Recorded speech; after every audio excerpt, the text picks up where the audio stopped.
This is an unofficial, fan-made audiobook. All original stories are owned by Wizards of the Coast. If you are enjoying these stories, please consider subscribing to my Patreon over at patreon.com/voxoraculum for some special patron-exclusive content. Thanks. On with the story. Teysa's body had yet to cool. When Kaya found the strength to move, and her frozen legs began to respond to her commands, although her feet refused to quite solidify, bits of broken statue on the floor passed through them as she approached the desk. She crossed the office to her fallen friend, brushing her fingertips across Teysa's cheek. She was no stranger to death. Hadn't been even before her time in Ravnica, and she knew what had to happen now. She also knew these might be the only moments she had to study the scene undisturbed before the rest of the household came rushing in. Kaya circled the desk to Teysa's side, not letting herself touch the body again. Her claims of innocence would be easier to believe if she didn't have blood on her hands. Teysa's expression was pained, which was to be expected, but oddly peaceful, as if she had seen this coming on some level and been prepared to face it. "Is this what you wanted to talk to me about?" Kaya asked. "Gods and monsters, Teysa. You could have called me sooner. We could have... Whatever happened, it didn't have to. Whatever you did, we could have..." She stopped. Debating with the dead was only productive when the dead could answer back. Most people who were going to return as ghosts didn't do so immediately upon their deaths. Loss of the physical body caused disorientation, and adapting to an insubstantial, spectral existence caused even more. Still, the more powerful the magic and will of the deceased, the more quickly they were likely to adapt.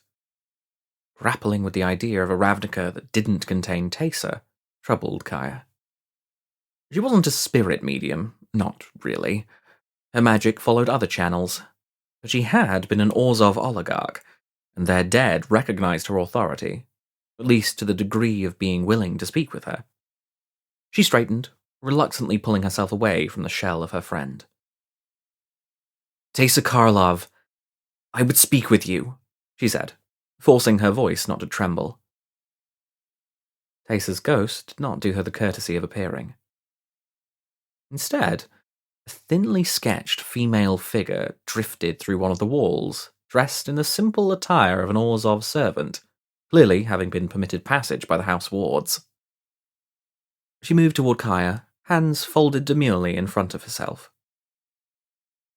"Master Teysa is not entertaining guests at this time," she said, voice as much a sigh as sound. Kaya bit the inside of her cheek for a moment before saying, "I was invited. Is she going to be rude?" The ghost woman glanced up, briefly alarmed. "Master Teysa is not entertaining guests at this time," she repeated. "But you know where she is?" The woman didn't reply. Kaya scowled. "You do know where she is!" If Teysa had been killed by a sufficiently powerful rival, her spirit could be imprisoned somewhere, ready to be exploited by her enemies. The ghost woman looked down again. "Master Teysa is not entertaining guests at this time." This was getting old fast. Kaya sighed. "Where is everyone, anyway? No one came to greet me or shake me down for bribes when I came in, and that's not right." "Master Teysa gave the living servants the day off, in anticipation of your arrival." "So you can say other things. That's good. Did you see what happened?" "No," said the ghost. "You are the first living person I've seen since the staff were dismissed." That didn't mean as much as it could have, but it was something. Kaya looked at Teysa's body again, refusing to allow herself the luxury of denial. "Who leads the Orzhov now?" she asked. "Master Teysa remains our guildmaster," said the ghost. "Our charter makes no distinction between her current state and any other." "I didn't kill her." "We are aware." As the ghost spoke, more figures appeared around the edges of the room, half-sketched and unclear. We will tell the law mages and investigators, who are bound to come, that this was not a power struggle between past and present leaders. Your innocence proves itself. Kaya scoffed, stuffing the crumpled Phyrexian note into her pocket. Stealing evidence was wrong, but allowing anyone else to see it before she knew what had really been going on was somehow even worse. Despite all the evidence to the contrary, maybe Teysa had been innocent. Of this, at least, if she'd never been innocent of anything else in her life. Not everyone is going to think that, she said. Teysa stole the guild out from under me while I was off plane. Some people are going to assume I came to get my own back. Orzhov dead? No, you didn't. And as she is still our master, we are all that matters here. Tell that to the law. Kaya knew a Verity Circle would clear her in an instant, but she didn't want to be questioned in the first place. She didn't want to be standing here, next to the body of her friend, with a note in Phyrexian script in her pocket. She wanted to run. That was the problem, and that was why she couldn't run. Even if she didn't owe her presence to Ravnica, she owed it to Teysa. She owed it to herself. When they come here, we will, the ghost who had come to her call averred. Kaya sighed. Then I'd best go tell them they need to be on their way. I know I don't give the orders, but please don't let anyone in here unless it's the agency or a representative from the Senate. Teysa deserves to be left with a little dignity. The ghost hesitated before she replied. We can do that. Thank you, Kaya said, and walked past the ghosts, leaving the room, leaving Teysa behind. As before, her feet phased with every step, passing cleanly through the ceramic shards littering the rug. When she reached the door, she paused and didn't look back. In the end, Kaya just kept walking. The agency headquarters were in chaos when Kaya arrived, having taken a hired carriage to get her there more quickly. She frowned at the scene, investigators swarming like hornets whose nest had just been kicked. They formed clumps, trading news and angry words, and split apart and came together in a new formation. It didn't look like much work was getting done. Whatever had them so upset seemed to take priority over everything else. Kaya tipped her driver before heading for the waiting mounts intended to take guests up to the building, careful to avoid the densest clusters of agitated agents. None of the investigators she knew were in the crowd, and this wasn't the place to announce Teysa's murder. A few people glanced at her with varying degrees of curiosity and suspicion. She kept moving, riding her borrowed steed to the entrance and heading inside. The security desk was completely unoccupied, and the halls buzzed with the same furious energy as the street. Kaya frowned again. Maybe something had happened while she was at Karlov Manor. Something more than the death of a guild leader. If the agency knew about Teysa, she never would have been able to make it up the stairs without someone at least asking her what she needed. As there was no one to question her presence, she continued onward to Ezram's office. And raised voices came from inside, all talking over one another, until nothing distinct could be understood. Quiet! Snapped Ezram, booming voice cutting across the commotion. Yes, we have good reason to be angry. And yes, we were demeaned by people who have proven themselves to be unprofessional as they accused us of being. But this serves nothing. Entrata is still missing. The Azorius seized our investigation right out from under us, locking us out of the investigative process as much as possible, only to lose our only suspect. Yelling at each other changes neither of these things. So what does change them? Asked a voice Kaya didn't recognize. Doing our jobs. Ezram spoke each word as if it were unbreakable law. Commotion broke out again, louder than before, and Kaya began to turn away. She couldn't burst in and demand the position she'd previously declined. She needed to follow the rules. Flouting them in front of an Archon was a good way to get ejected from the building, and she needed to be here. Still silent, she made her way back the way she had come. The clusters of furiously arguing investigators had rearranged themselves into entirely new formations. Kaya scanned them as she walked, pausing when she saw a glimpse of a familiar head of dark hair. Kellen, the agent who had helped catch Atrata during the party. He was holding his own in an argument against 3 other investigators, clearly unhappy, but not yet moved to anger. He was perfect. "Apologies," said Kaya, inserting herself into their group and taking Kellen's arm. "I need him." Kellen looked confused, but didn't resist her pulling him away. The other investigators promptly closed the gap made by his absence, continuing their argument without missing a beat. "Thanks for the save," he said, once they were far enough down the hall that the others wouldn't hear. "People are mad, and they're starting to say things they don't mean." "What happened?" "Detective Proft went to speak with the prisoner in Azorius custody. When he got there, she was gone. They can't tell us where she went. A few of them have even gone so far as to imply that Proft may have had something to do with her disappearance." Kellen sounded personally offended by this challenge to his colleague's honor. He paused, frowning. "Did you need something?" "Yes," said Kaya. "I need you to get me in to see Ezram." "He's a bit busy right now." "Please? It's important." Kellen blinked. "All right," he said. "He'll probably welcome the interruption." When they reached the partially open door, Kellen knocked, a quick rap of his knuckles that silenced the ongoing argument. "Can I help you?" called Ezram. "Planeswalker Kaya is here, and she says she needs to speak with you," said Kellen. "Clear the room," barked Ezram. Several disgruntled agency investigators trickled out of the office, some directing glares at Kaya and Kellen. More quietly, Ezram called, "You may come in now." Beckoning Kellen to follow, Kaya stepped into the office. Ezram was settled behind his desk rather than astride his mount, which answered a few questions about Archons, even if it raised several more, which was lounging on the pillows, watching the scene with sharp eyes.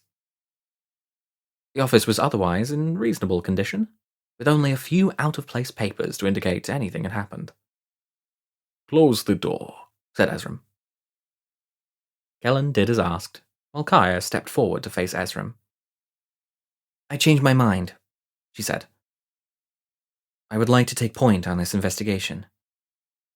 Silence stretched between them. Finally, Ezram said, "You realize the situation has changed?" "I do. The investigator made me aware." "Then you understand this will be substantially more difficult than it would have been when I first asked you." "Yes." "There is a chance the Azorius—" "Teysa Karlov has been murdered." Ezram stopped, shocked into silence. Kaya took a step forward. "I found her body. I'm willing to submit to questioning within a Verity circle to confirm I was not responsible. I'd gone to meet her. She had something she wanted to talk about." The note felt like it was burning a hole in her pocket. But handing it over to someone else, even Ezram, would feel like admitting Teysa had conspired against the city, and she couldn't do that. At least this way, someone attached to the investigation would know about it, even if she wasn't admitting it to anyone until she absolutely must. On the other side of the office, Kellen made a small, confused sound. Kaya and Ezram turned toward him. Kellen's cheeks reddened as he looked away from their combined gazes. "You have something to add, investigator," rumbled Ezram. "No. I mean, it's just that Teysa Karlov was the head of the Orzhov." "Yes," said Kaya. "Believe me, I know that better than anyone else you could ask." "So if she's dead, she's a ghost now," said Kellen, with almost painful earnestness. "Shouldn't you be able to, summon her and ask who killed her?" There are a few problems with that, said Kaya. First off, I'm not a necromancer. I can interact with ghosts, and I can sort of become a ghost without dying, which is a useful trick. I can talk to ghosts, but I can't summon them just because. I can ask politely when I'm dealing with Orzhov ghosts. And I already tried with Teysa. In the study, Teysa's skin still warm, her blood still red. Kaya shook off the memory. I know she warded her own soul. It's standard practice for high-ranking Orzhov. It keeps their rivals from calling them back and binding them after they die. I'm not a medium. I can't break through her wards. Teysa will appear when she wants to. Until then, she's out of the picture. Kellen frowned. Why wouldn't she want us to know who killed her? Quite a few reasons. Maybe she doesn't know, maybe it was one of her own. Orzhov aren't always great at involving the other guilds in intra-guild affairs. If she was careless enough for someone to get the drop on her, this is how their leadership has changed before. Kaya fixed her attention back on Ezram. An answer, please. I asked you to lead the investigation, not give me orders. That's why I said please. Ezram sighed. You know I'll have to tell the Azorius about the death of Guild Master Karlov. I know. This can't stay a private Orzhov matter. Not with 2 high-ranking guild officials dead in less than a week. I know that too. If their investigation finds something you don't like, or determines Guildmaster Karlov took her own life as part of some Orzhov power play. She didn't, said Kaya with absolute conviction. If the Azorius find something I don't like, I'll accept it, and we'll go from there. I've had a lot of experience accepting things I don't like. But Teysa did not orchestrate her own murder. Very well, said Ezram. You returned before I could locate someone else to head the investigation. The position's yours.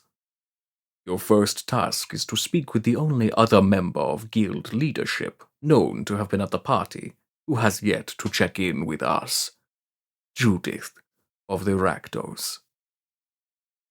Given the unique nature of her position, she may have interpreted your call as not applying to her, said Kaya delicately. Ezram snorted. She's happy to serve as speaker for her guild in all other circumstances. She knew we wanted to talk to her. You begin with her. Inspector Kellen, you will accompany her. Make sure everything proceeds according to protocol. We will solve this, and the Azorius will regret defaming us. Kaya exchanged a look with Kellen. An investigation beginning in Rakdos territory was an investigation of interest, if nothing else. Yes, sir, she said.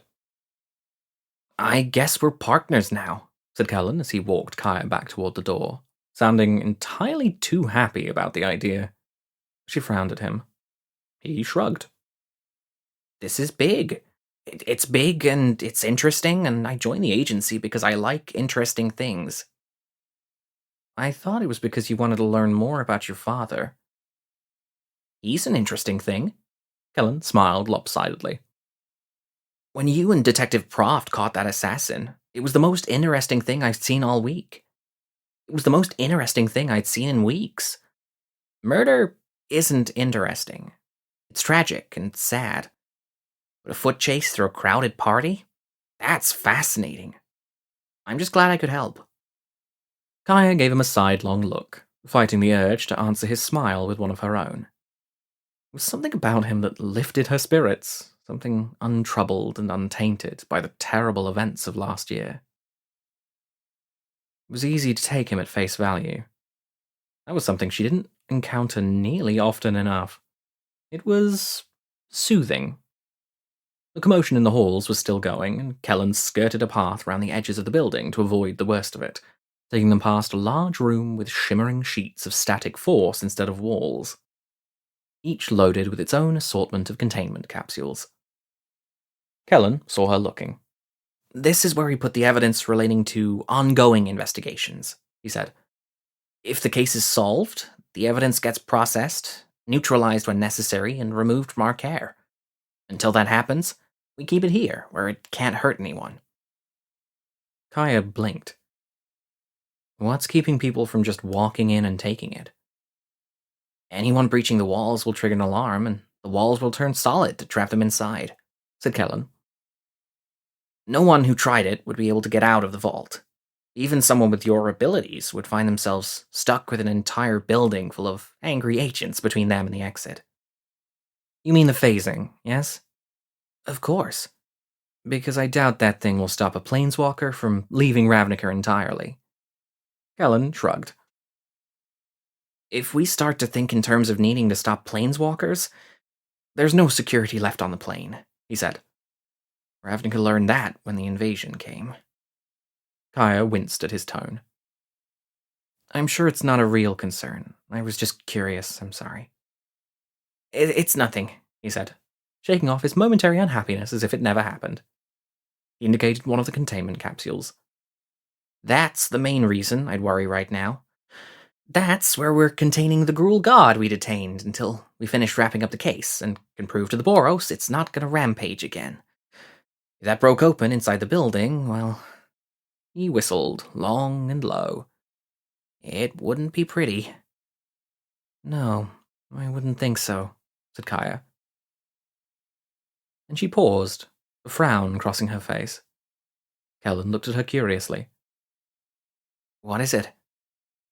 "A ghost just entered the building."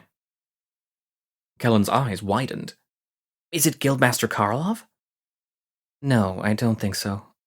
Teysa might come here, but I think she'd come to me directly. Whoever it is, they're this way." She sped up, walking faster for the door, and Kellen followed, matching her step for step. In the entrance chamber stood a very familiar, very dead man, darker skinned than Kaya or Kellen, with grey, short-cropped hair and decorative drapes in Boros colours attached to his semi-transparent armour. All of him was semi-transparent, really, making it easy to guess why the last of the gossiping agents had cleared out of the room to let him have it. Kaya inclined her head respectfully toward him. "Master Koss," she said. "To what do we owe this honor?" "I didn't realize you joined the agency," said the ghostly figure. "Planning to start a cross-planar franchise?" "I'm helping with the investigation into Zagana's murder," said Kaya. "I'm neutral enough in the eyes of the guilds that it seemed like a good use of available resources." The ghost snorted, looking unimpressed. "This is Investigator Kellen of the agency," said Kaya, indicating the man beside her. "Kellen, this is Agris Koss. He was one of the Boros' best investigators when he was alive, and death didn't change that. Master Koss, we were just on our way to follow up with a potential person of interest. Can we help you with something?" "The Boros Legion has asked me to work alongside the agency, doing whatever they feel is necessary to catch the party or parties responsible," he grimaced. "Because one thing every dead man likes is being sent to get in the way of someone else's investigation. I didn't like it when I was in charge, don't like it now that Aurelia's running the show. Can't even do the polite thing and offer to get the coffee." "You'll want to speak to Ezram," said Kaya sympathetically. "I get it. This isn't easy for any of us. But we're going to find the answers. And while that won't bring back the dead, it will hopefully settle the guilds." "Nothing brings back the dead," said Agris. "Doesn't mean we don't want answers." "If you'll excuse us, we're going to find them," said Kaya. "I'm sure we'll see you when we get back." "Looks like I'm haunting your house for now," said Agris. Kaya and Kellen continued on and out the door. "Do you know where we're going?"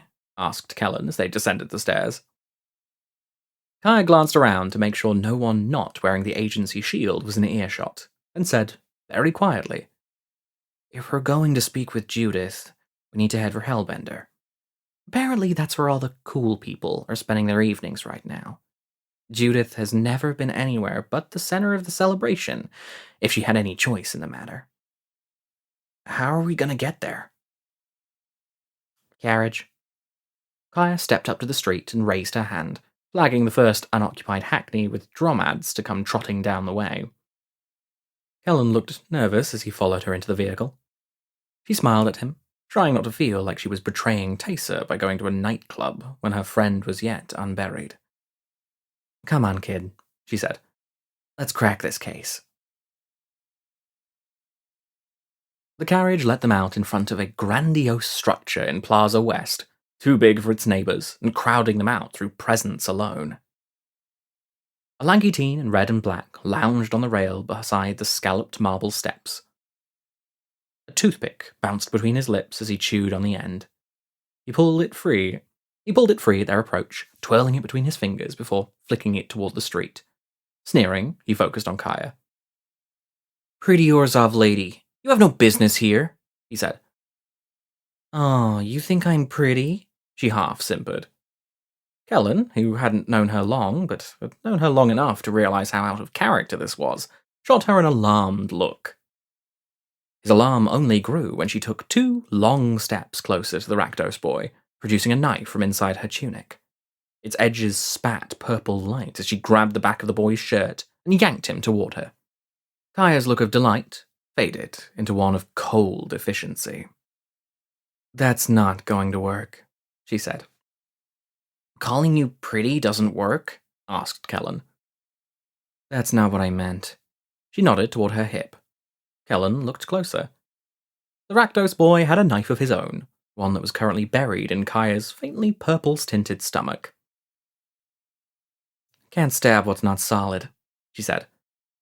I, however, can stab you as much as I want. Judith would probably offer me honorary guild membership if I made sure the splatter was artistic enough. She in?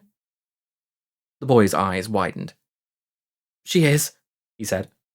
Kaya let him go, stepping back. Her knife disappeared back into her clothing, her middle turning solid again.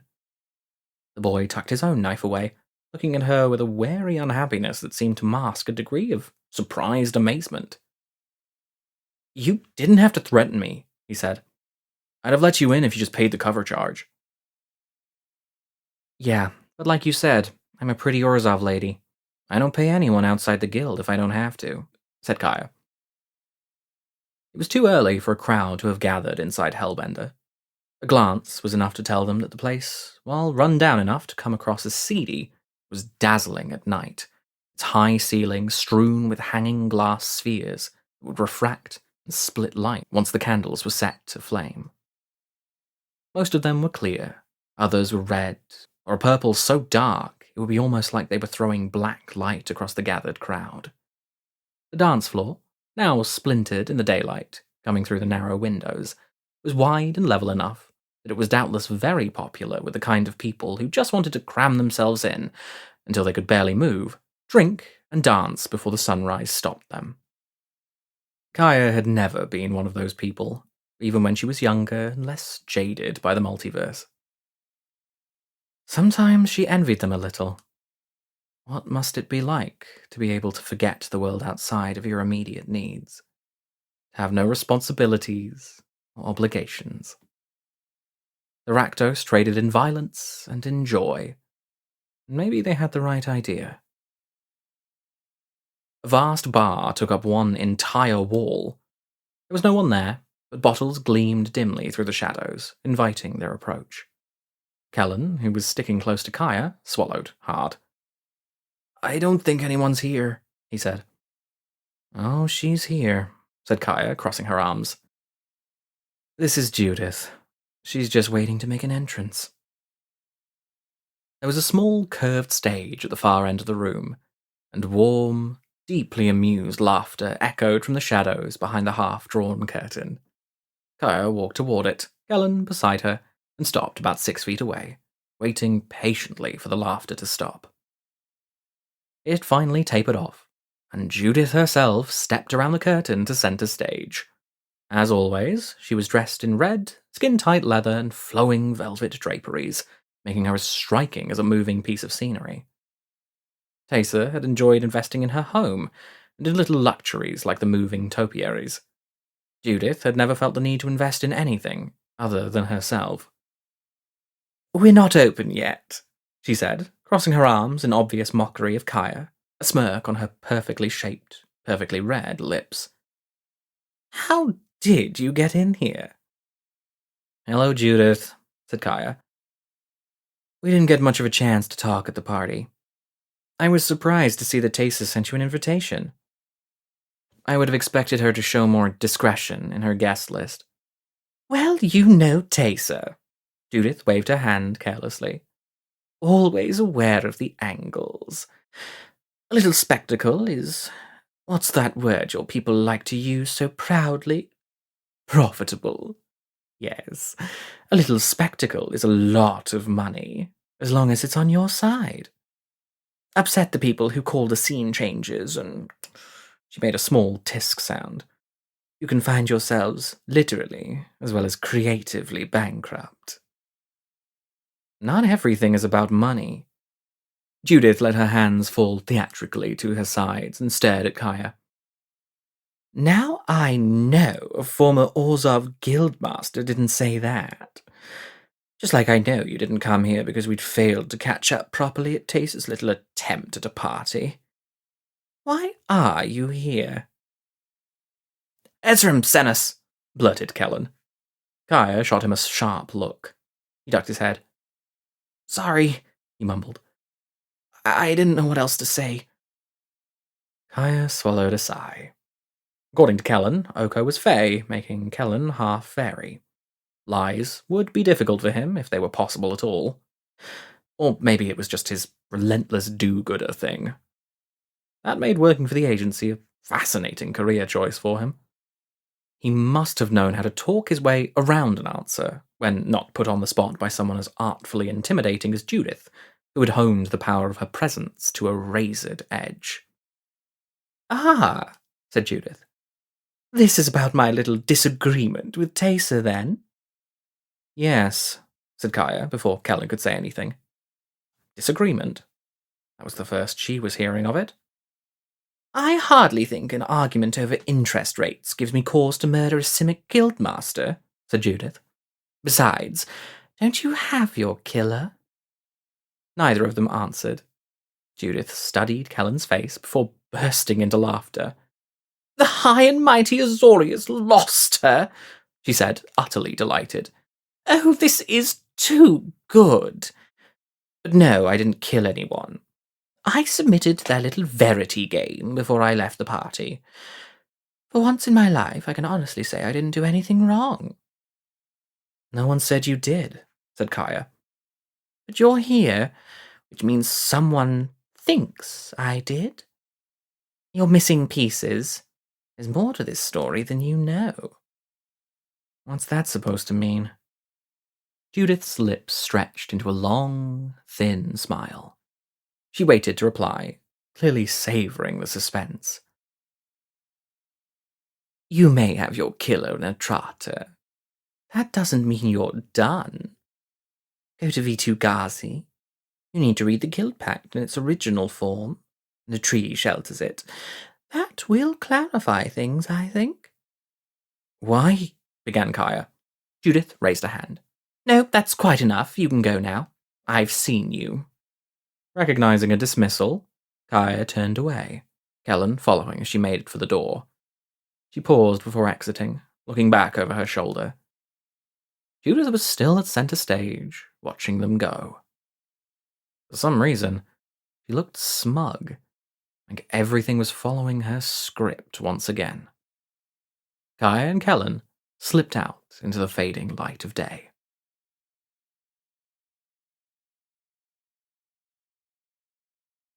A special thanks to all of my patrons, especially Owen Griffin and the Alexandrites. Thanks for watching and for your continued support.